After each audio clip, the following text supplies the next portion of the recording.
الحمد للہ رب العالمین والصلاة والسلام علی خاتم النبیین محمد وعلی آلہ واصحابہ اجمعین۔ باب قول اللہ عز وجل ونضع الموازین القسط لیوم القیامہ وأن اعمال بنی آدم وقولہم یوزن۔ بخاری شریف کی آخری حدیث کا درس ہے، اور امام بخاری رحمۃ اللہ علیہ نے اپنی کتاب بخاری کا اختتام اس آیت کو ترجمۃ الباب بنایا کہ جس میں فرمایا کہ وَنَضَعُ الْمَوَازِينَ الْقِسْطَ لِيَوْمِ الْقِيَامَةِ، اور سورہ انبیاء کی یہ آیت ہے، اور اس کے بعد امام بخاری رحمۃ اللہ علیہ فرماتے ہیں کہ وَأَنَّ أَعْمَالَ بَنِي آدَمَ وَقَوْلَهُمْ يُوزَنُ، کہ نبی کریم صلی اللہ علیہ وسلم نے جب اعمال بنی آدم کی بات ہمیں ارشاد فرمائی تو اس میں یہ بات اہمیت کی حامل ہے کہ انسان کا جب اختتام ہوگا اور آدمی جب اپنی آخری منزل کو پہنچے گا تو بنیاد نجات کی، مغفرت کی، دخول جنت کی وہ انسان کے اعمال کے وزن کے اوپر موقوف ہوگی، کہ اللہ رب العزت نے ہمارے جتنے اعمال ہیں ان تمام اعمال کا اللہ رب العزت وزن فرما کر ہمارے جنت میں جانے کا فیصلہ فرمائیں گے اگر ہمارے اعمال زیادہ ہوں گے، وزنی ہوں گے۔ اسی لیے اس آیت کو بنیاد بنایا کہ وَنَضَعُ الْمَوَازِينَ الْقِسْطَ لِيَوْمِ الْقِيَامَةِ، کہ اللہ تعالیٰ فرماتے ہیں کہ ہم نے انصاف کے ترازو قائم کیے، ترازو مقرر کیے، اور موازین لا کر جو جمع کا صیغہ ہے، جو میزان کی جمع ہے، اس کی طرف اشارہ فرمایا کہ وہ کئی قسموں کے ترازو ہوں گے جس میں اللہ رب العزت انسانوں کے اعمالوں کو تولیں گے۔ اور آگے جو فرمایا کہ وَأَنَّ أَعْمَالَ بَنِي آدم، کہ انسانوں کے اعمال کو اور انسان کے اقوال کو دونوں کا وزن کیا جائے گا، ہماری باتوں کا بھی وزن ہوگا، ہمارے اعمال کا بھی وزن ہوگا۔ امام بخاری رحمۃ اللہ علیہ نے اس کو ترجمۃ الباب بنایا۔ سب سے پہلی حدیث امام بخاری رحمۃ اللہ علیہ نے باب بدء الوحی، جو کتاب الایمان کی پہلی حدیث ہے، اس میں جب کتاب کا آغاز کیا تو انما الاعمال بالنیات والی روایت لے کر آئے، اور آخری جو روایت لے کر آئے امام بخاری رحمۃ اللہ علیہ وہ یہ حدیث لے کر آئے جس کے اندر کے وزن اعمال کا تذکرہ۔ بتانے کی بات یہ ہے، اشارہ اس طرف ہے جو حضرات محدثین فرماتے ہیں کہ انسان کے کاموں کی ابتدا نیت کے ساتھ ہوتی ہے، نیت بنیاد ہے، جیسی نیت ہوگی انسان کو ثواب بھی ویسا ہی ملے گا۔ اور آخری حدیث لائے وزن اعمال کے اوپر، جس میں یہ بتایا گیا کہ انسان کی نجات کا فیصلہ، انسان کے جنت اور دوزخ میں جانے کا فیصلہ انسان کے نامہ اعمال کے وزنی ہونے کے حساب سے ہے۔ تو ابتدا کس سے ہے؟ نیت سے، اور اس نیت کے مطابق جب انسان کے اعمال کو تولا جائے گا اس کے مطابق اللہ تعالیٰ پھر فیصلے فرمائیں گے۔ نیت کی اصلاح اس لیے ضروری ہے کہ سب سے پہلی روایت، سب سے پہلے حدیث امام بخاری رحمۃ اللہ علیہ نے نیت کے حوالے سے ذکر کی، یہ بتانے کے لیے کہ اصل چیز نیت ہی ہے۔ نیت بنیاد ہے، نیت ٹھیک ہوگی اس کے بعد پھر ساری احادیث آئی ہیں بخاری شریف کی، جس میں طہارت بھی ہے، صلاۃ بھی ہے، زکوٰۃ بھی ہے، صوم بھی ہے، حج بھی ہے، تمام ابواب ہیں کہ یہ تمام ابواب انسان کے اس بات کو بتاتے ہیں کہ ہمارے اعمال اگر اچھی نیت کے ساتھ ہیں، اللہ کی رضا کے لیے ہیں، تو اللہ تعالیٰ ہمارے نام اعمال میں وزن بھی پیدا فرمائیں گے۔ اعمال وزن اعمال کی بات ہے نا، کہ نجات اس کی ہوگی جس کا کہ اللہ تعالیٰ نام اعمال کو وزنی کریں گے۔ نام اعمال وزنی کیسے ہوگا؟ ان میں پہلی چیز جو ہم نے پہلی حدیث پڑھی وہ ہے نیت۔ حضرت تھانوی رحمۃ اللہ علیہ نے فرمایا کہ لوگ نیت کی بات کو بہت معمولی سمجھتے ہیں۔ حضرت نے اپنے مواعظ میں فرمایا کہ نیت تو بنیاد ہے۔ حضرت نے فرمایا کہ جنت میں داخلہ بھی تو نیت کی وجہ سے ہوگا، جیسی نیت ہوگی ایسا ثواب ملے گا۔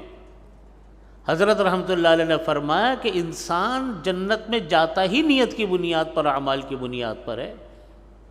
یہاں تک حضرت نے فرمایا کہ دیکھو لوگ نیت کو چھوٹی چیز سمجھتے ہیں، لیکن فرمایا کہ نیت ایسی چیز ہے کہ بڑے بڑی چیزوں کا فیصلہ انسان کی نیت کے اوپر ہے۔ حضرات علماء کرام اور طلباء کرام تشریف فرمائیں، وہ جانتے ہیں کہ جب کبھی کوئی انسان کسی کو قتل کر دے تو قتل اگر جان بوجھ کر کیا تو سزا اس کی موت ہے، اور اگر قتل غلطی سے ہوا تو اس کی پھر دیت ہے۔ حضرت فرماتے ہیں کہ بہت سارے مواقع پر انسان کی نیت کے اوپر فیصلہ ہوتا ہے کہ قتل عمد تھا کہ قتل خطا تھا۔ ایک آدمی کہتا ہے کہ مجھے اس کا مارنے کا ارادہ نہیں تھا، غلطی سے گولی چل گئی، میں نے نیت ہی نہیں کی تھی مارنے کی، میں تو بندوق اپنی صحیح کر رہا تھا۔ اب اس کی نیت پر فیصلہ ہوگا۔ تو نیت بنیاد ہے۔ یہ جو ریاکاری ہے، دکھاوا، جس کی بنیاد پر انسان کے سارے اعمال ضائع ہو جاتے ہیں، یہ دکھاوا کیا چیز ہے؟ یہ نیت ہی تو ہے۔ ہم نے نیت کس کی؟ حضرات علماء کرام نے لکھا کہ دیکھو دکھاوا ہر چیز میں ہو سکتا ہے، ریاکاری ہر چیز میں ہو سکتی ہے، نمازوں میں بھی ہو سکتی ہے، روزوں میں بھی ہو سکتی ہے، عبادات میں بھی ہو سکتی ہے، معاشرت کے کاموں میں بھی ہو سکتی ہے۔ لیکن فرمایا کہ اصل دکھاوا جو ہوتا ہے وہ انسان کے معاشرت کے کاموں میں ہوتا ہے۔ معاشرت، نماز ہم پڑھتے ہیں تو ہم، کون آدمی ہوگا کہ کسی کو دکھانے کے لیے نماز پڑھے گا؟ دکھاوا ہوتا ہے اس کے اندر بھی، لیکن زیادہ تر جو نیت انسان کی خراب ہوتی ہے وہ خراب ہوتی ہے معاشرت کے کاموں میں، وہاں نیت خراب ہوتی ہے انسان۔ مثلا ہمارے حضرت ڈاکٹر عبداللہ صاحب عارفی رحمۃ اللہ علیہ، میرے شیخ، میرے والد ماجد رحمۃ اللہ علیہ، حضرت مفتی رفیع عثمانی صاحب رحمۃ اللہ علیہ کے بھی شیخ تھے، وہ فرماتے تھے کہ دیکھو ایک ہی چیز ہے، آپ اس کو دنیا کے لیے کر لو، اور ایک ہی چیز ہے آپ اس کو اللہ کے لیے کر لو۔ تو فرماتے ہیں کہ جو اللہ کے لیے کرو گے اس کے اوپر اللہ تعالیٰ جو ثواب عطا فرمائیں گے۔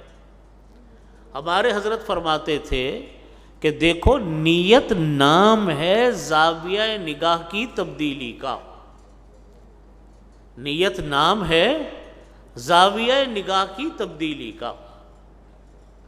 مثلا فرماتے تھے کہ بہت سارے کام ہم اور آپ اپنی طبیعت کی وجہ سے کرتے ہیں، اپنے مزاج کی وجہ سے کرتے ہیں، اپنے خواہش کی بنیاد پر کرتے ہیں۔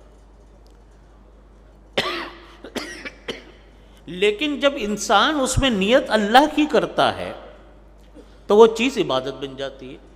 ہمارے حضرت فرماتے تھے اس کی عادت ڈالنے کی ضرورت ہے، اور مثال دیا کرتے تھے کہ دیکھو عیادت کتنی بڑی عبادت ہے، کہ حدیث شریف میں فرمایا کہ جو کوئی انسان کسی کی عیادت کرتا ہے، جتنی دیر وہ عیادت کرتا ہے اتنی دیر وہ جنت کے باغوں میں ایک باغ میں ہوتا ہے۔ جتنی حدیث شریف میں فرمایا کہ جتنی دیر انسان عیادت کرتا ہے ملائکہ اس کے لیے دعائیں کرتے ہیں۔ لیکن اسی چیز کو ہم اگر دکھاوے کے لیے کریں، وہ یہ کہیں گے کہ دیکھو جی پورے خاندان کے لوگ اس کو پوچھنے گئے، میں پوچھنے نہیں گیا، کتنا برا لگے گا میں۔ نیت خراب ہو گئی نا، اور یہی مرکز ہے نیت کی خرابی کا۔ ہم تقریبات میں جاتے ہیں، شادی بیاہوں میں جاتے ہیں، دعوتوں میں جاتے ہیں، ہم یہ نیت کرتے ہیں کہ جی سارے لوگ آ گئے، اگر ہم نہیں جائیں گے تو دوسرا آدمی شکایت کرے گا، برا لگے گا۔ یہ ایک نیت ہے۔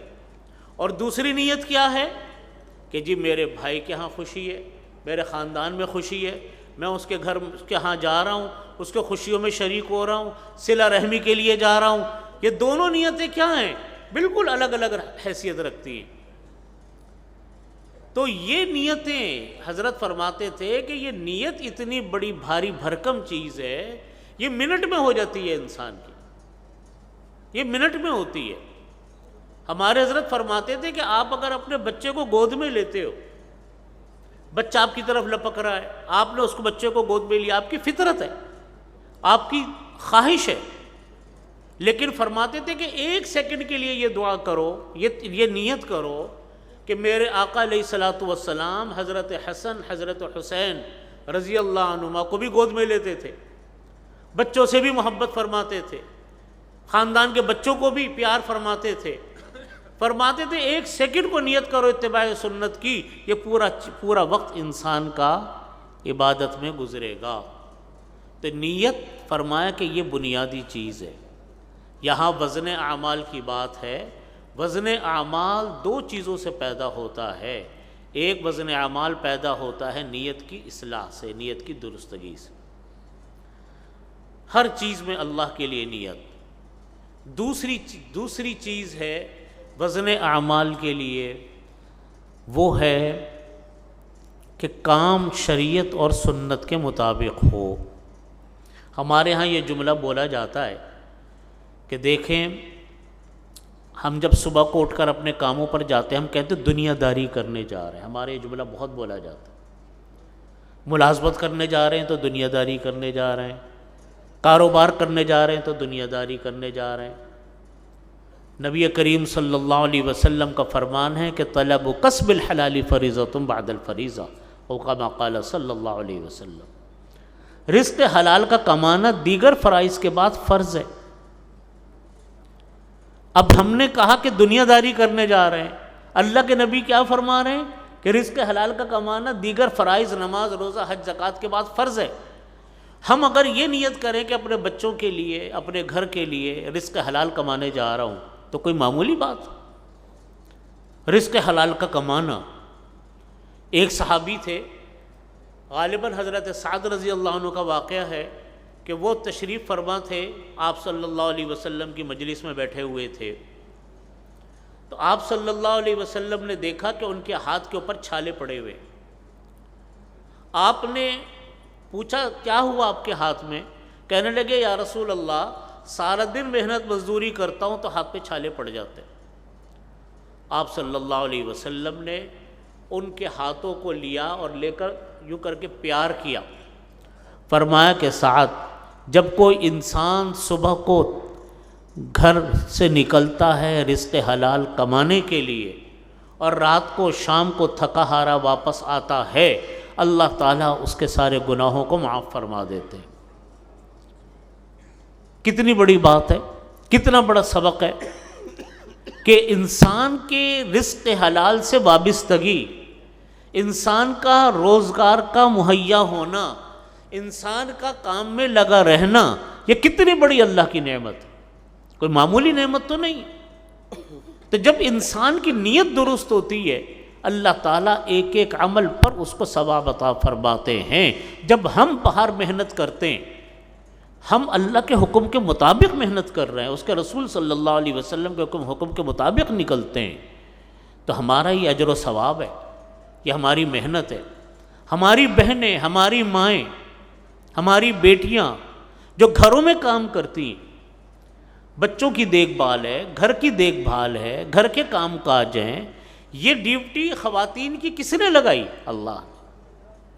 اللہ نے تقسیم کار بنائے، اللہ نے زندگی کے یہ دو پہیے بنائے، ایک کی ذمہ داری گھر کی رکھی، ایک کی ذمہ داری باہر کی رکھی۔ بچوں کی دیکھ بھال ہے، گھر کے امور ہیں، گھر کو پرسکون بنانا ہے، یہ ساری محنت یہ دن بھر کا ان کے لیے اجر و ثواب ہے خواتین کے لیے، کیونکہ وہ اللہ کے حکموں کے مطابق کام کر رہی۔ اگر وہی ہماری بہنیں یہ نیت کریں کہ میں اللہ کے حکم کے مطابق اپنے گھر کا کام کر رہی ہوں، اپنے ماں باپ کی خدمت، اپنے شوہر کی خدمت، اپنے بچوں کی خدمت، اپنے بہن بھائیوں کی خدمت کر رہی ہوں، تو پورا دن عورت کا اجر و ثواب ہے، یہ کوئی معمولی چیز نہیں۔ اس لیے فرمایا کہ پہلی روایت جو لے کر آئے انما الاعمال بالنیات، امام بخاری رحمۃ اللہ علیہ، یہ کس کے لیے؟ کہ نیت کو ٹھیک کرو۔ آخری روایت آ رہی ہے وزن اعمال، وزن اعمال میں بنیادی چیز نیت، اور طریقہ کس کے مطابق؟ شریعت کے مطابق، سنت کے مطابق، کہ ہمارے کام جائز ہوں، ناجائز نہ ہوں، شریعت کے دائرے میں ہوں۔ اللہ تعالیٰ ان دو عمل کی وجہ سے انسان کے نام اعمال کو وزنی بناتے ہیں۔ آپ دیکھو محنت تو غیر مسلم بھی بہت کرتے، یہ جو غیر مسلموں کے جو مذہبی پیشوا ہوتے ہیں، جیسے ہندو مت کے مذہبی پیشواؤں کو بھکشو کہتے ہیں، آپ نے اگر ان کو کبھی دیکھا ہو، گیرو رنگ کا لباس پہنیں گے، گنجے رہیں گے، شادیاں وہ نہیں کرتے، تجارت وہ نہیں کرتے، بالکل دنیا سے الگ تھلگ زندگی گزارتے جیسے عیسائی کے مذہبی لوگ گزارتے۔ جمنا کے کنارے کھڑے رہیں گے، سارا دن ہاتھ اوپر کر کے کھڑے رہیں گے، ریاضت کر رہے ہیں صاحب، لیکن ایک دمڑی کا ان کو ثواب نہیں، ایک دھیلے کا ثواب نہیں۔ کیوں؟ اس لیے کہ محنت تو ہے، لیکن وہ محنت قرآن اور حدیث کے مطابق نہیں ہے، اللہ کے حکموں کے مطابق نہیں ہے۔ تو پتہ چلا کہ محنت کارآمد نہیں ہوتی، وہ محنت کارآمد ہوتی ہے جو اللہ کے حکموں کے مطابق ہوتی۔ تو وزن اعمال میں امام بخاری رحمۃ اللہ علیہ نے یہ آخری روایت کو یہاں ذکر کیا۔ امام بخاری رحمۃ اللہ علیہ نے اس روایت کو 3 جگہوں پر ذکر فرمایا، کتاب الایمان میں حضرت زہیر ابن حرب سے، کتاب الدعوات میں حضرت قتیبہ ابن حرب سے، اور اس جگہ پر امام بخاری رحمۃ اللہ علیہ نے آخری روایت میں اس کو اپنے استاد حضرت احمد ابن اشقاب رحمۃ اللہ علیہ کے طریق سے بیان فرمایا۔ روایت ایک ہی لے کر آئے امام بخاری رحمۃ اللہ علیہ، جس کے بارے میں حضرات محدثین فرماتے ہیں کہ امام بخاری رحمۃ اللہ علیہ نے احمد ابن اشقاب کی روایت کو اس لیے لیا اور باقی اپنے 2 اساتذہ کرام کی روایت کو یہاں اس لیے ذکر نہیں فرمایا کہ یہ روایت امام بخاری رحمۃ اللہ علیہ نے اپنے استاذ احمد ابن اشقاب سے سب سے آخر میں سنی تھی، چونکہ آخری حدیث تھی، لہٰذا اپنے آخری استاد سے بھی انہوں نے روایت کو یہاں آخر میں ذکر فرمایا۔ اور پھر حضرت ابو ہریرہ رضی اللہ عنہ کے راوی ہیں، جس کے بعد یہ الفاظ آتے ہیں۔ یہاں آپ دیکھیے، ابھی جب عبارت پڑھی ہمارے طالب علم نے، تو اپنے تمام اساتذہ اکرام کا ذکر کرتے کرتے یہ اس روایت پر پہنچے کہ وبہ قال حدثنا احمد بن اشقاب قال حدثنا محمد بن فضیل عن عمارہ ابن القعقاع عن ابی زرع عن ابی ہریرہ رضی اللہ عنہ۔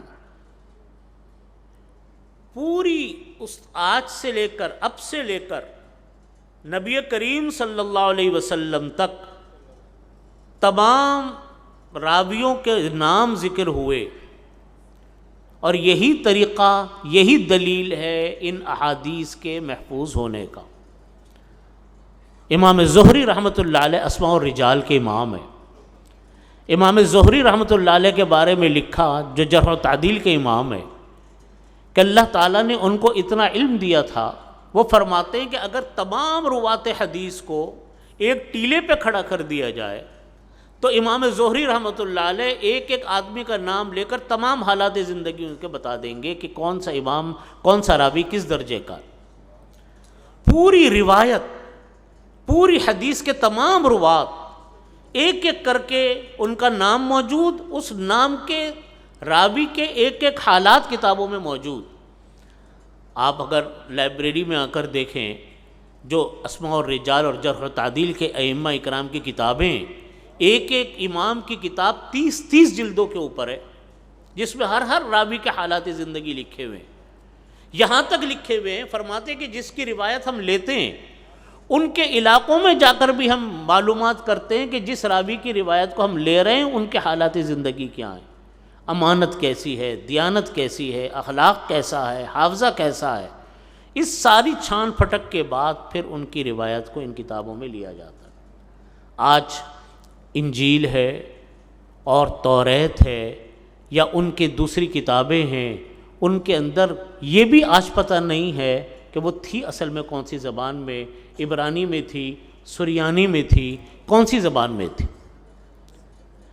یہ نبی کریم صلی اللہ علیہ وسلم کی شان ہے کہ اللہ رب العزت نے ان کی احادیث کو محفوظ کرنے کے لیے یہ انتظام فرمائے کہ ایسے ایسے محدثین پیدا فرمائے، ایسے ایسے راوی پیدا فرمائے جنہوں نے ان احادیث کی اتنی دل و جان کے ساتھ محنت فرمائی، حفاظت فرمائی۔ اللہ رب العزت نے قرآن کریم میں فرمایا تھا انا نحن نزلنا الذکر و انا لہ لحافظون، ہم نے ہی قرآن پاک کو نازل کیا، ہم ہی اس کی حفاظت فرمائیں گے۔ قرآن بھی محفوظ، قرآن پاک کی جو تشریح نبی کریم صلی اللہ علیہ وسلم نے فرمائی بذریعہ حدیث، آج وہ بھی محفوظ۔ پھر فرمایا حضرت ابو ہریرہ رضی اللہ عنہ فرماتے ہیں کہ قال حضرت ابو ہریرہ رضی اللہ عنہ فرماتے ہیں عن ابی ہریرہ رضی اللہ عنہ قال قال النبی صلی اللہ علیہ وسلم کلمتان حبیبتان للرحمن خفیفتان علی اللسان ثقیلتان فی المیزان سبحان اللہ وبحمدہ سبحان اللہ العظیم۔ اس سے اوپر جو حدیث شریف شروع کرنے سے پہلے امام بخاری رحمۃ اللہ علیہ نے اپنی عادت کے مطابق الفاظ کی تشریح فرمائی۔ فرمایا کہ قال مجاہد القسطاس العدل بالرومیہ ویقال القسط مصدر المقسط وهو العادل واما القاسط فهو الجائر۔ یہ عادت ہے امام بخاری رحمۃ اللہ علیہ کی کہ جب کسی لفظ کی تشریح فرماتے ہیں تو اس سے ملتے جلتے الفاظ اگر قرآن پاک میں آ رہے ہوتے ہیں تو ساتھ ساتھ اس کی تشریح بھی کرتے رہتے ہیں۔ قرآن کریم میں یہ لفظ فرمایا کہ وزنوا بالقسطاس المستقیم، تو اس کی تشریح فرمائی۔ امام بخاری رحمۃ اللہ علیہ فرماتے کہ امام مجاہد فرماتے ہیں کہ قسطاس جو ہے وہ عدل کے معنی میں آتے ہیں رومی زبان میں، وہ یقال، اور فرماتے ہیں کہ یوں بھی کہا جاتا ہے کہ قسط جو ہے وہ مقسط کا مصدر ہے۔ قسط ثلاثی مجرد سے آتا ہے اور مقسط باب افعال سے آتا ہے۔ یہ عجیب بات ہے کہ باب اس کا جو اسم فاعل کا صیغہ ہے وہ تو ثلاثی مزید سے ہے اور جو اس کا مصدر ہے وہ مجرد سے ہے، تو اس کا جواب یہ دیا کہ در حقیقت یہ معنی یہ لفظ ازداد میں سے ہے، یہ عدل کے معنی میں بھی آتا ہے اور ظلم کے معنی میں بھی آتا ہے، یہ مجرد سے بھی آتا ہے اور باب افعال سے بھی آتا ہے۔ باب افعال سے آتا ہے تو یہ انصاف کے معنی دیتا ہے، باب مقسط اقسط یقسط اقساطا، تو یہ باب افعال سے آئے گا تو انصاف کے معنی دے گا، اور اگر یہ مجرد سے آتا ہے تو پھر ظلم کے معنی دیتا ہے۔ وَأَمَّا الْقَاسِطُونَ فَكَانُوا لِجَهَنَّمَ حَطَبًا، کہ جتنے بھی ظالم لوگ ہوں گے وہ جہنم کا ایندھن ہوں گے۔ اس کی تشریح کر کے فرمایا کہ وَأَمَّا الْقَاسِطُ فَهُوَ الْجَائِرُ، چونکہ قاسط جو کہ اسم فاعل کا صیغہ ہے اور مجرد سے ہے تو فرمایا کہ وہ ظالم کے معنی میں آتا ہے۔ یہ لفظی تشریح کے بعد امام بخاری رحمۃ اللہ علیہ نے حدیث ذکر کی، فرمایا کہ وَبِهِ قَالَ حَدَّثَنَا أَحْمَدُ بْنُ إِشْكَابَ قال حدثنا محمد بن فضيل عن عمارة بن القعقاع عن أبي زرعة عن أبي هريرة رضي الله عنه۔ قال النبی صلی اللہ علیہ وسلم کلمتان حبیبتان للرحمن خفیفتان علی اللسان ثقیلتان فی المیزان. 3 صفتیں بیان فرمائی. کلمے 2 ہیں، صفتیں 3 ہیں. پہلی صفت فرمائی حبیبتان الی الرحمن، یہ 2 کلمے اللہ تعالیٰ کو بے تحاشا پسندیدہ ہیں. خفیفتان علی اللسان، زبان کے اوپر یہ 2 کلمے بہت ہلکے ہیں. ثقیلتان فی المیزان، میزان عدل کے اندر یہ 2 کلمے بہت بھاری بھرکم ہیں. پڑھنے میں ہلکے، اللہ تعالیٰ کو بے تحاشا پسندیدہ، اور میزان عدل میں بہت زیادہ بھاری بھرکم. فرمایا وہ 2 کلمے کون سے ہیں؟ سبحان اللہ و بحمدہ سبحان اللہ العظیم. سبحان اللہ یہ کلمہ تنزیہی ہے، پاکی بیان کرنے کے لیے کہ اللہ پاک ہے، اللہ کی ذات ہر قسم کے عیب سے پاک ہے. اس کو کہتے ہیں کلمہ تنزیہیہ، اللہ کی پاکی بیان کرنے کے لیے. وبحمدہ، اور اللہ کی ذات ایسی ہے جو تمام تر خوبیوں کے ساتھ، تمام تر محاسن کے ساتھ وہ قابل حمد ہے، قابل تعریف ہے. یعنی جتنی خوبیاں، جتنی تعریفیں کی جا سکتی ہیں وہ سب کی سب اللہ رب العزت کی ذات کے اندر موجود ہیں. تو پہلا کلمے نے بیان کیا اللہ کی پاکی کو، اور دوسرے کلمے نے وبحمدہ نے بیان کیا اللہ تعالیٰ کے قابل حمد ہونے کو، کہ لائق حمد اور لائق تعریف اللہ کی ذات ہی ہے. اس کلمے کا حاصل یہ ہوا کہ اللہ کی پاکی بھی ہے، اور لائق حمد، حمد کی تعریف کے لائق ذات کون سی ہے؟ اللہ کی. دوسرا کلمہ آیا سبحان اللہ، اس کے اندر بھی پہلا لفظ سبحان اللہ ہے جو اللہ کی پاکی کو بیان کرتا ہے، بے عیب ہونے کو بیان کرتا ہے. العظیم، یہ کلمہ اللہ کی عظمت کو بیان کرتا ہے.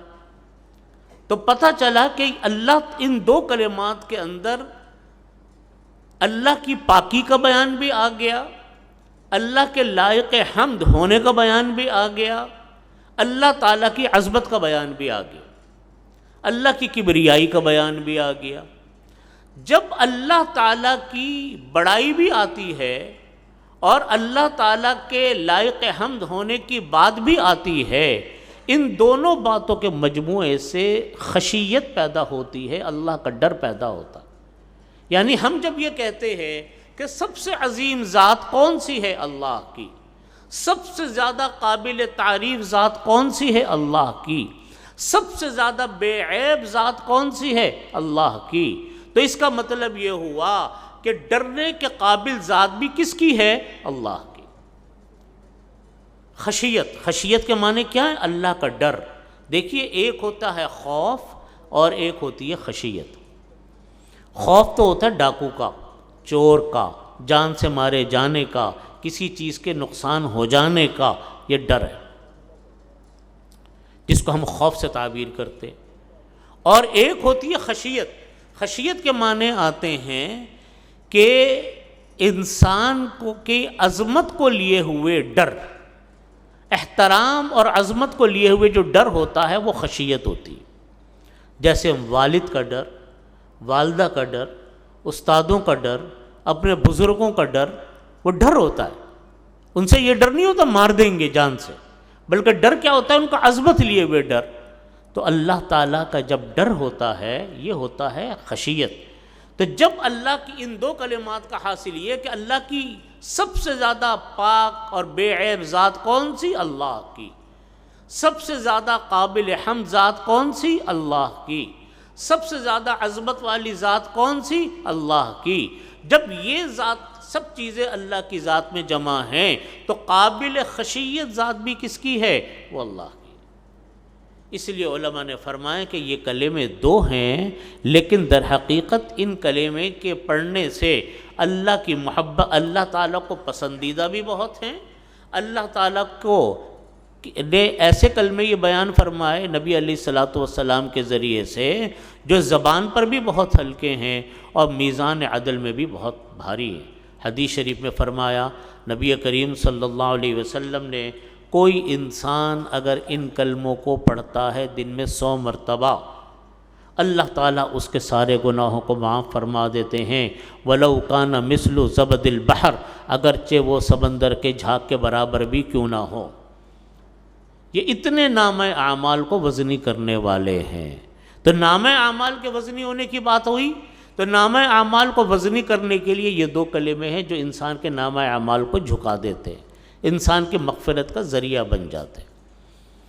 اسی لیے حضرت مفتی شفیع صاحب رحمۃ اللہ علیہ، میرے دادا حضرت مفتی شفیع صاحب رحمۃ اللہ علیہ کا ملفوظ میں نے پڑھا، حضرت نے اپنے ملفوظات میں بیان فرمایا کہ دیکھو، جب طلبہ علم دین حاصل کرتے ہیں اور علم دین پڑھنا شروع کرتے ہیں تو اللہ کی خشیت کی بات میں نے عرض کی آپ سے، تو وہ فرماتے ہیں کہ اللہ کی خشیت اگر پیدا ہو رہی ہے، ڈر اللہ کا پیدا ہو رہا ہے، اور اس کی علامات یہ ہیں کہ ہر چیز میں اللہ کے سامنے جواب دہ ہونے کی فکر لاحق ہو رہی ہے، آخرت کی فکر لاحق ہونی شروع ہو گئی، اس کا مطلب یہ ہے کہ اللہ تعالیٰ کی خشیت دل میں پیدا ہونی شروع ہو رہی ہے۔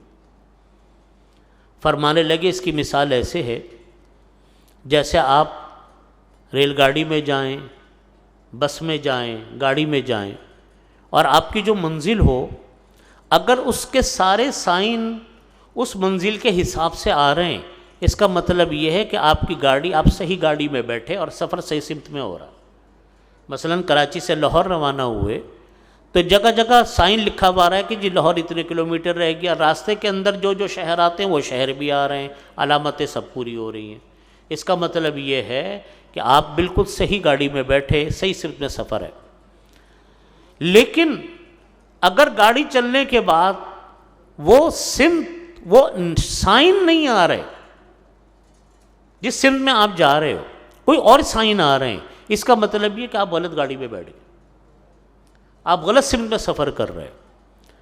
فرمانے لگے کہ اگر علم دین پڑھتے وقت دل میں خشیت پیدا ہو رہی ہے، اللہ کا ڈر دل میں پیدا ہو رہا ہے، نیکی کے خیالات دل میں آ رہے ہیں، قرآن اور حدیث پر عمل کرنے کی فکر لاحق ہو رہی ہے، اس کا مطلب یہ ہے کہ صحیح سمت میں ہمارا سفر ہو رہا ہے۔ لیکن اگر نام و نمود کا دل میں خیال ہے، حرص کا خیال ہے، مال و دولت کی ہوس بڑھ رہی ہے اور نام و نمود کا شوق بڑھ رہا ہے، اس کا مطلب یہ ہے کہ ہمارا سائن غلط ہے، ہم غلط سمت پہ سفر کر رہے ہیں، ہماری نیت صحیح نہیں ہے یا ہمارا طریقہ صحیح نہیں ہے۔ فرمایا کرتے تھے اس کا حاصل یہ ہے کہ اپنی اصلاح کرو اور اپنی طرف متوجہ ہو کہ ہم پڑھ تو سب کچھ رہے ہیں لیکن خیالات ہمارے بالکل منفی ہیں۔ یہ خشیت ہے، اللہ کا ڈر۔ فَأَمَّا مَنْ خَافَ مَقَامَ رَبِّ وَنَهَى النَّفْسَ عَنِ الْهَوَىٰ فَإِنَّ الْجَنَّةَ هِيَ الْمَأْوَىٰ۔ قرآن کریم میں اللہ تعالیٰ فرماتے ہیں جو انسان اللہ کے سامنے کھڑا ہونے سے ڈر گیا، جو انسان اللہ کے سامنے کھڑا ہونے سے ڈر گیا، فَأَمَّا مَنْ خَافَ مَقَامَ رَبِّ وَنَهَى النَّفْسَ عَنِ الْهَوَىٰ، اور اس نے اپنے آپ کو خواہشات نفسانی سے روک لیا، اپنی مرضی سے اپنی جاہ طلبی کے لیے وہ نہیں چل رہا ہے۔ وَنَهَى النَّفْسَ عَنِ الْهَوَىٰ فَإِنَّ الْجَنَّةَ هِيَ الْمَأْوَىٰ، تو جنت اس کا ٹھکانہ۔ اسی لیے علماء نے فرمایا کہ انسان اگر یہ 2 قدم اٹھا لے تو تیسرا قدم انسان کا جنت میں ہوتا۔ پہلا قدم اللہ کا ڈر، اللہ کا خوف، اما من خاف مقام، اللہ کے سامنے کھڑے ہونے کا ڈر کہ میں اللہ کے سامنے کھڑے ہو کر مجھ کو جواب دینا ہے۔ اور دوسری فکر اس بات کی کہ ہم اپنے خواہشات نفسانی کے اوپر تو نہیں چل رہے، بلکہ اللہ کے حکم کے مطابق چلیں، اپنے خواہشات کے اوپر نہ چلے۔ فرمائے یہ 2 قدم انسان اٹھا لے، تیسرا قدم انسان کا جنت کے اندر ہوتا۔ تو بات ہے کہ وزن اعمال، دیکھو ہمارے 2 چیزیں ہمارے ہاں لوگ سمجھتے ہیں، ایک ہوتی ہے اعمال کی کثرت اور ایک ہوتا ہے اعمال کا وزن۔ اعمال کی جو کثرت ہے وہ مطلوب نہیں ہے، بلکہ اعمال کا وزن مطلوب ہے۔ بعض اوقات ایک کلمہ، ایک نیکی اتنی بھاری بھرکم ہوتی ہے کہ وہ انسان کا نامہ اعمال کو جھکا دیتی، اتنے بھاری بھرکم انسان کی نیکی ہوتی ہے، نامہ اعمال کو جھکا دیتی۔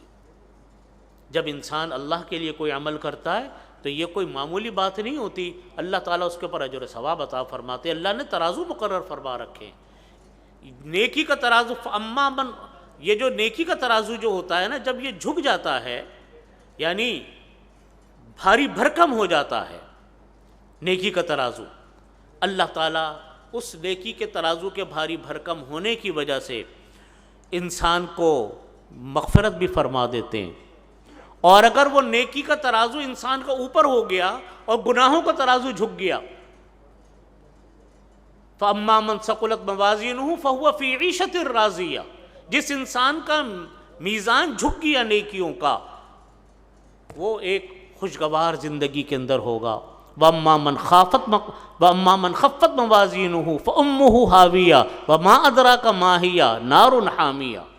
کسی انسان کا اگر نیکی کا ترازو اوپر رہ گیا، ہلکا ہو گیا، اور گناہوں کا ترازو جھک گیا، قرآن کریم نے فرمایا کہ فَأَمَّا مَنْ خَفَّتْ مَوَازِينُهُ، اس کا اگر میزان ہلکا پڑ گیا نیکیوں کا اور گناہ اس کے زیادہ ہو گئے، فَأُمُّهُ هَاوِيَةٌ وَمَا أَدْرَاكَ مَا هِيَ، معلوم بھی ہے کہ ہاویہ کیا چیز ہے، فرمایا کہ نار حامیہ، وہ دہکتی ہوئی آگ ہے۔ تو فکر کس بات کی ہے؟ ہمارا نامہ اعمال وزنی۔ یاد رکھیے، ایک طرف نامہ اعمال کے وزنی ہونے کی فکر ہو اور دوسری طرف گناہوں سے بچنے کی فکر ہو۔ بعض اوقات بعض گناہ وہ ہوتے ہیں جو انسان کے نامہ اعمال کو اکارت کر کے ڈال دیتے، برباد کر کے ڈال دیتے۔ میں معارف القرآن میں، حضرت مفتی شفیع صاحب رحمۃ اللہ علیہ کی معارف القرآن میں پڑھ رہا تھا، حضرت نے جہاں آخرت کے اعمال کے بارے میں لکھا کہ جب اللہ تعالیٰ انسان کو نامہ اعمال دکھائیں گے تو ہر انسان کے سامنے اللہ تعالیٰ اس کے نامہ اعمال پڑھیں گے کہ دیکھو اپنا نامہ اعمال پڑھ لو، تمہارے نامہ اعمال میں کیا لکھا ہوا ہے۔ تو جب بعض لوگ کہیں گے کہ یا اللہ، ہم نے تو بڑے بڑے اعمال کیے تھے لیکن ہماری نیکیاں ان نامہ اعمال میں لکھی ہوئی نہیں ہیں، ہماری نیکیاں ان نامہ اعمال میں لکھی ہوئی نہیں ہیں، ہم نے تو بڑے بڑے نیک کام کیے تھے۔ اللہ تعالیٰ فرمائیں گے کہ ہم نے تمہاری نیکیاں لکھی تھیں، ہم نے تمہاری نیکیاں لکھی تھیں، لیکن تم دنیا میں غیبت کیا کرتے تھے، لہٰذا اس کی وجہ سے ہم نے تمہاری نیکیوں کو مٹا دیا۔ پتہ چلا کہ بہت سارے اعمال وہ ہوتے ہیں جو انسان کرتا ہے لیکن ان گناہوں کی وجہ سے وہ نامہ اعمال سے مٹ جاتے ہیں، اور یہ وہ لوگ ہوتے ہیں جو اپنے گناہوں کی پرواہ نہیں کرتے، نیکیوں کی تو پرواہ ہے، گناہوں کی پرواہ نہیں۔ میرے دادا حضرت مفتی شفیع صاحب رحمۃ اللہ علیہ کا ملفوظ میں اپنے والد صاحب سے بہت سنتا تھا، اور وہ اپنے بیانات میں اس ملفوظ کو بہت سناتے تھے، اور ہم سب کی اصلاح کے لیے فرماتے تھے کہ میرے پاس لوگ آ کر کہتے ہیں کہ ہمیں نظر ہو گئی، ہمارے اوپر کسی نے جادو کر دیا، آپ میرے اوپر کوئی دم کر دیں، مجھے کوئی تعویذ دے دیں کہ میری نظر ٹھیک ہو جائے اور میرے اوپر سے نظر کا اثر ختم ہو جائے۔ تو حضرت مفتی صاحب فرماتے تھے کہ دیکھو، دنیا میں کوئی نظر، کوئی جادو انسان کو اتنا نقصان نہیں پہنچاتا جتنا نقصان انسان کو اس کے گناہ پہنچاتے ہیں۔ ہم نیکیوں کی تو فکر کریں اور گناہوں کی پرواہ نہ ہو۔ ایئر کنڈیشن چل رہا ہے، کمرہ بالکل ٹھنڈا ہے، آپ کھڑکی دروازے کھول دو تو ٹھنڈک کم ہوگی کہ بڑھے گی؟ کم ہو جائے گی نا۔ بالکل یہی حال ہمارا ہے کہ ہم گناہ، نیکیاں تو کر رہے ہیں لیکن کھڑکی دروازے کھول دیے گناہ کے، اور وہ گناہوں کی وجہ سے ہمارے نیکیوں کے اعمال ختم ہو رہے ہیں۔ اور بعض گناہ وہ ہوتے ہیں جو معاشرے میں پھیلے ہوئے ہوتے ہیں، اتنے پھیلے ہوئے ہوتے ہیں کہ لوگ ان کو گناہ نہیں سمجھتے۔ میں چند گناہوں کی طرف توجہ دلاتا ہوں۔ وہ گناہ ایسے ہیں کہ وہ آپ کے اور ہمارے نامہ اعمال کو سخت نقصان پہنچانے والے ہیں۔ ایک میں آپ سے عرض کرتا ہوں، موجودہ معاشرے کا بہت بڑا کبیرہ گناہ میراث کو تقسیم نہ کرنا۔ ہمارے ہاں وبا کی طرح یہ صورتحال پھیلی پڑی ہے کہ میراث تقسیم نہیں ہوتی۔ والد کا انتقال ہوا، اپنے بڑے بھائی کو سب لوگ اس کا قائم مقام سمجھتے ہیں، بہنوں کو کہہ دیتے ہیں کہ جی ان کی شادیاں کر دی تھیں لہٰذا یہ تو فارغ ہو گئیں، جو جہیز میں دیا گیا تھا وہ میراث بن گیا۔ میں ایسے لوگوں سے کہتا ہوں کہ کیا آپ کے والد نے آپ کی شادیاں نہیں کی تھیں؟ آپ کی بھی تو شادیاں کی تھیں، مردوں کی تو شادیاں کی تھیں نا، بیٹوں کی بھی، تو وہ تو میراث بنی نہیں اور بہنوں کی میراث بن گئی۔ بہت سارے لوگ کہتے ہیں بہنوں نے معاف کر دیا۔ میں ان لوگوں سے کہتا ہوں کہ کبھی بھائیوں نے بھی معاف کیا بہنوں کو، یا ہمیشہ بہنیں ہی معاف کریں گی؟ یہ غلطی ہے۔ بہنوں کی یہ معافی نہیں ہوتی کہ بہن نے پوچھا نہیں، بہن نے مانگا نہیں، یا بہن نے کہہ دیا بھائی میں نہیں لیتی اور بھائی خوش۔ معافی اس کو کہتے ہیں کہ ساری میراث تقسیم کر کے ہاتھ میں دے دو، پھر بہن آپ کو ہدیہ کرنا چاہے تو پھر ہدیہ ہوگا۔ میرے سے ایک خاتون کا فون آیا میراث کے حوالے سے، انہوں نے میرے سے کہا کہ اپنے حالات انہوں نے بتائے، تو میں نے ان سے کہا کہ آپ اپنے بھائیوں سے کیوں مطالبہ نہیں کرتی؟ انہوں نے کہا کہ بھائیوں نے کہا تھا کہ اگر تم ہم سے میراث مانگو گی اور ہم اگر تمہیں میراث دے دیں گے پھر ہم سے کبھی تعلق مت رکھنا، ہمارا تمہارے سے قطع تعلق۔ تو وہ کہنے لگی کہ میرا والد کو تو دنیا سے رخصت ہو گئے، اگر میں میراث لوں گی تو میرے بھائی بھی چلے جائیں گے تو میرا میکہ ہی ختم ہو گیا۔ کتنا ظلم ہے آپ مجھے بتائیے۔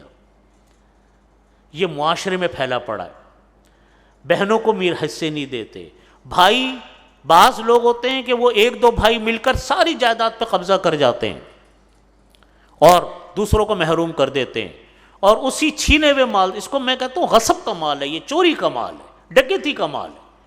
ڈکیتی عام انسانوں سے ہوتی ہے، یہ اپنے بہن بھائیوں سے ہو رہی، اس سے عمرے بھی چل رہے ہیں، حج بھی چل رہے ہیں، سارے کام ہو رہے ہیں۔ یہ معاشرے کا پھیلا ہوا ناسور ہے جو کراچی سے خیبر تک پورے پاکستان میں پھیلا پڑا ہے۔ الا ماشاء اللہ جن کو اللہ نے توفیق دی میراث کی تقسیم کی، وہ میراث تقسیم کرتے ہیں۔ اللہ کا نظام ہے، اللہ کی قرآن پاک کی آیتیں ایک نہیں دو نہیں بے شمار آیتیں قرآن پاک کی ہیں جن میں انہوں نے میراث کے حصے بیان فرمائے، لیکن ہمارے ہاں لوگ میراث تقسیم نہیں کرتے۔ یہ ایک بہت بڑا گناہ ہے، یاد رکھیے یہی ایک گناہ ایسا ہے جو ہمارے نامہ اعمال کو تار تار کر کے رکھ دے گا۔ قرآن پاک سے دوری، یہ دوسرا گناہ۔ ہم قرآن پاک صحیح نہیں پڑھ پاتے، تجوید سے نہیں پڑھ پاتے، قرآن پاک نہیں پڑھ پائیں گے تو نمازیں کیسے پڑھیں گے، اللہ کا کلام کیسے پڑھیں گے؟ یہ وہ گناہ ہے، نہ ہمیں قرآن پاک کا ترجمہ آتا ہے، نہ ہم پڑھنا جانتے ہیں۔ یہ کتنا بڑا عظیم گناہ ہے، یہ ہمارے نامہ اعمال کو تار تار کر کے رکھ دیتا۔ پھر فرائض و واجبات کی کوتاہی اور جھوٹ، دھوکہ، معاشرتی خرابیاں، یہ وہ بڑے بڑے کبیرہ گناہ ہیں جو سب نیکیوں کے ہوتے ہوئے بھی انسان کے نامہ اعمال کو ختم کر کے رکھ دیں گے۔ بھائیو، یہ آخری حدیث وزن اعمال کی ہے، ہمیں ہمیشہ اس بات کی پرواہ کرنی چاہیے۔ میں نے جو قرآن پاک کی آیت پڑھی، فَأَمَّا مَنْ خَافَ مَقَامَ رَبِّهِ وَنَهَى النَّفْسَ عَنِ الْهَوَىٰ فَإِنَّ الْجَنَّةَ هِيَ الْمَأْوَىٰ۔ اس کو ہمیشہ ذہن میں رکھو کہ اللہ کے سامنے کھڑے ہونے کا ڈر۔ آج ہم جن خرابیوں کا ذکر کرتے ہیں، ساری خرابیوں کی بنیاد یہ ہے کہ ہمارے دل سے یہ بات نکل چکی کہ کل ہم اپنے رب کے سامنے بھی کھڑے ہوں گے، ہم اپنے رب کے سامنے بھی جواب دہ ہوں گے اپنے اعمال کے۔ جس دن یہ فکر ہوگی اس دن انسان بہت سارے گناہوں سے رک جائے گا۔ سب سے بڑی اہم بات وہ یہ ہے کہ دیکھیے گناہ ہم میں سے ہر انسان سے ہوتا ہے، کوئی آدمی ہم میں سے ایسا نہیں جو سے گناہ نہ ہوتا ہو، معصوم صرف اللہ کے انبیاء کرام علیہ الصلاۃ والسلام ہیں۔ گناہ ہونے کے بعد اللہ سے توبہ استغفار کے طریقے: نمبر 1 صدق دل سے توبہ، سچائی شرمندگی کے ساتھ کہ ہم نے گناہ کیا۔ نمبر 2 جس کو حدیث شریف میں فرمایا کہ الندم توبہ، ندامت ہی توبہ کا، ندامت شرمندگی کا احساس، یہ توبہ۔ دوسری چیز، اپنے کیے پر ان صدقے دل سے توبہ مانگے، اپنے کیے پر پشیمانی کا اظہار کرے۔ تیسرے نمبر پر آئندہ سے نہ کرنے کا عزم کا، ابھی تو ارادہ کرو کہ نہیں کروں گا۔ چوتھے نمبر پر اگر اس گناہ کا کوئی قضا ہے یا اس گناہ کا کوئی کفارہ ہے تو وہ قضا، کفارہ یا کوئی اس کا تاوان ہے، وہ دینے کے بعد، حق دینے کے بعد پھر اللہ سے معافی مانگے، پھر اللہ تعالیٰ اس انسان کے گناہوں کو معاف فرماتے ہیں۔ آقا کریم علیہ الصلوۃ والسلام نے فرمایا التائب من الذنب کمن لا ذنب لہ، گناہوں سے توبہ کرنے والا انسان ایسا ہے جیسے اس نے گناہ کیا ہی نہیں تھا۔ اس لیے وزن اعمال کی بھی فکر، سب سے پہلی چیز نیت، جو پہلی حدیث ہم نے پڑھی، پھر آخری حدیث وزن اعمال۔ وزن اعمال کے اندر اپنے ان اعمال کی فکر جو نامہ اعمال کو کے اندر وزن کو بڑھائیں۔ میں نے اس کی دو شرطیں ذکر کی، ایک نیت کا ہونا، دوسرا عمل کا سنت کے مطابق ہونا۔ تیسرے نامہ اعمال کے اندر میں نے عرض کیا کہ گناہوں سے بچنے کا اہتمام، کہیں ایسا نہ ہو کہ ہمارے وہ گناہ ہماری نیکیوں کو کھا جائیں۔ اللہ رب العزت ہمیں اس کے اوپر عمل کی توفیق عطا فرمائے۔ اور آخر میں میری دعا ہے ان تمام طلبہ اکرام کے لیے جو طلبہ اس سال دور حدیث سے فارغ ہو رہے، اللہ تعالیٰ ان کے عمر میں، علم میں برکت عطا فرمائے۔ ان کے اساتذہ اکرام کو اللہ تعالیٰ دونوں جہانوں کی کامیابی عطا فرمائے، ان کے والدین کو، ان کے گھر والوں کو اللہ تعالیٰ مبارک فرمائے۔ مدرسہ ہدایہ اکیڈمی اور ان کے تمام رفقا، ان کے لیے دعا ہے اللہ تعالیٰ ان کو فلاح دارین اور جزائے دارین عطا فرمائے۔ وآخر دعوانا الحمدللہ رب العالمین۔ آمین۔ جزاکم